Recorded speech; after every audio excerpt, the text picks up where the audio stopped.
All right, hello everyone. It is finally here, 1.10.2, and I'm over here at the train station, clan base, whatever the heck this thing really is. Who knows? Um, I don't have anything to really show off that you guys don't already know, so I'm just gonna kind of theorize on some stuff and maybe run back over to my base. I haven't been have been posting videos in part because I haven't been playing the game. The content in this game is just completely dried up, and these updates are taking forever. And when we finally get them, there's nothing here. I suspect it's because Kafir is just like too busy working on their clone games. I know they just released another one that Star Snipe made a video about, and it's just like I don't get why they can't focus on one or two games and just keep producing the content. Why it makes sense to work on clones, and I don't know, but for whatever reason they're making money doing it, so I guess it is what it is. So the main thing down here is this drill, and this drill is supposed to let you clear debris and open up new parts of your base, which give you the ability to apparently drop workbenches that do whatever they do. I have no idea. And I know one of these rooms you're supposed to be able to clear, and it increases the cap size for your clan. Is that by one or two? Is it like you clear a room and you get one guy, and you clear another room and you get another guy, or you clear a room and it increases it by 10 or 20? Like, I don't know. I would like to think that they're going to keep clans pretty small, and having one extra guy could actually make a big difference, because they also said that the size of your clan will affect your rewards. If it's just one or two guys, you're not going to get very much stuff. If you have a full clan and maybe having an extra guy or two, you'll get even better rewards.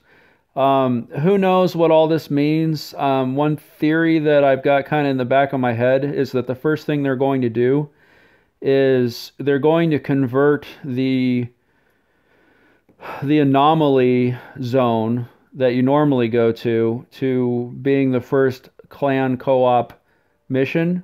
So it's going to be pretty much the same thing, except instead of going there with strangers, you're going to go there with clanmates.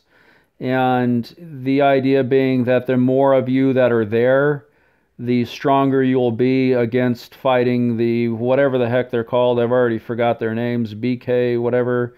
Haven't been to Sector 7 in so long. But basically the big one clones and the fast biter clones, you'll be able to like take them out and collect more drops. So the more guys you're able to kill by working together, the more drops you'll get.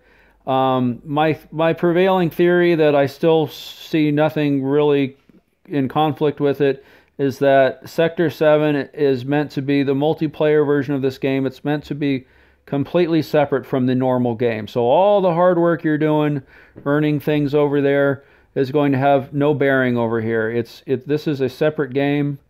It's going to have its own separate drops, separate weapons and armor, and the normal game of Last Day on Earth is just so corrupted with exploits, glitches, bugs, clear data, that it's not fair to allow anyone to bring any of that stuff into this game. And I think that's one of that's one of the main things that on their mind is they want to have a very controlled experience here. They don't want it to be not fair, except that they want to sell you stuff that'll make it not fair, but whatever. So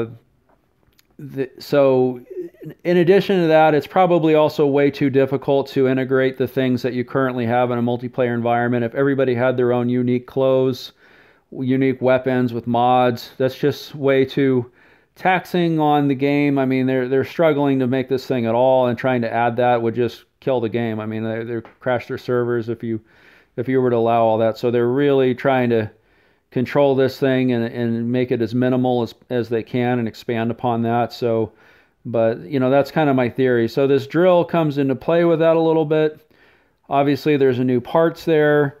I assume the train will also require a bunch of new parts that you can only get here. I kind of doubt you'll be using anything from your base. I could be wrong. And the gas right there is kind of the one contradiction I can see to that. I mean, that's the first example of something you could possibly bring from your base. But there's no saying that will be the exact same fuel. This could be Sector 7 fuel. or it could be something from your base. It's hard to say, but I could totally see that you have to go get drops of fuel and drops of parts and other things specifically from Sector 7 that you have to use here. Um, and we'll see if I'm right, but that makes a lot of sense to me.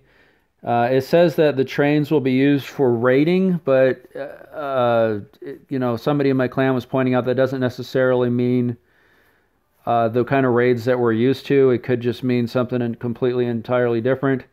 And also, you can't currently bring power armor down here, and I don't think you're going to be able to. I could be wrong on that, but if if you can't bring the power armor down, does that actually mean you'll be doing things up on the surface like in the anomaly zone? I kind of got the impression that the idea was that nobody could survive on the surface in this area without the power armor. Even if you could survive the radiation and the toxins or whatever in the air, that the enemies are way too strong. So I don't quite understand that part. If you're supposed to be taking this train to other underground parts of Sector 7 that are not as hostile, and do things under there, or if you are meant to go somewhere and then go up to the surface. I don't quite get that part, so we'll see what that actually means.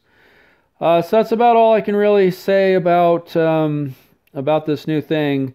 I don't really know what I'm going to do. I don't know if I'm going to... I mean, I kind of wanted to get back into the game once the next update drops, but here it is, and there's nothing to do, and it's pretty disappointing. So I might just continue taking a little vacation and then get back into it when the next update comes out, but we'll see. Let me head over to my base and I'll at least show you guys that before I head out. Okay, we'll see if everything under the sun pops up right now. Yep, dealer, convoy, airdrop, chopper event. Alright. I'll see you inside the base.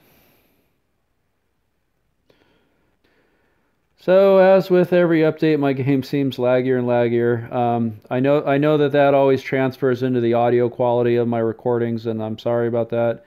I don't know if it's just that I need a new phone or if it's the game, but it's pretty awful. So I'll show you my base.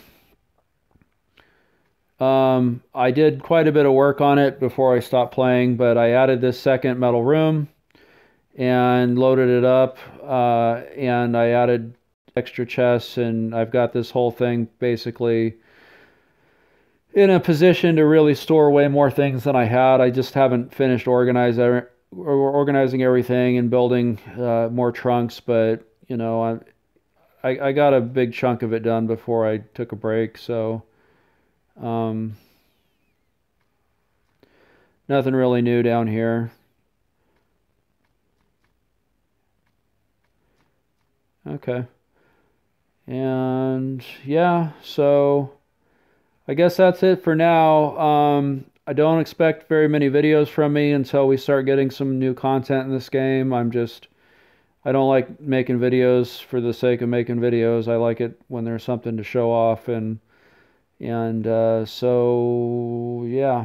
I don't think I'm forgetting anything. Oh yeah, I'll talk about the glitch. So yeah, so there's the big exploit, the exploit that is not to be talked about, or shame on you. But just about everybody's doing it. I'll say that I attempted to do it. I don't like it. I wish that it didn't exist. But I didn't want to fall behind, so I was trying to do it myself, and for whatever reason I couldn't do it. So I don't know what the deal is. I tried it a whole bunch of different ways. I couldn't get it to work. I know just about everybody else is doing it, but good for you. I mean, the C4 aspect of it is totally, I'm on board with that. That they made the game ridiculous with the C4, and it's the only way to get it, really. They're just kind of killing rating because of the C4.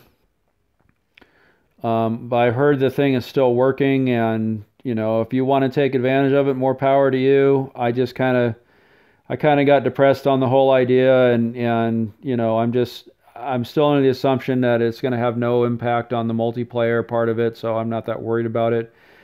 And yeah, so we'll see when they actually manage to fix that thing. But that all just goes back into my theory that the regular part of this game is just way too corrupted to even want to integrate it into the multiplayer. So we'll see how that goes, and hopefully I'll be seeing you guys soon. If we get another little update here in the next few hours that allows multiplayer, that'll be pretty cool. I'll be definitely trying to meet up with my clan over there and saying what's up to him over there. So pretty exciting on that end, even if it's nothing more than just hanging out in the game and getting ready. So okay, all right, guys. See you on the next one. Bye bye.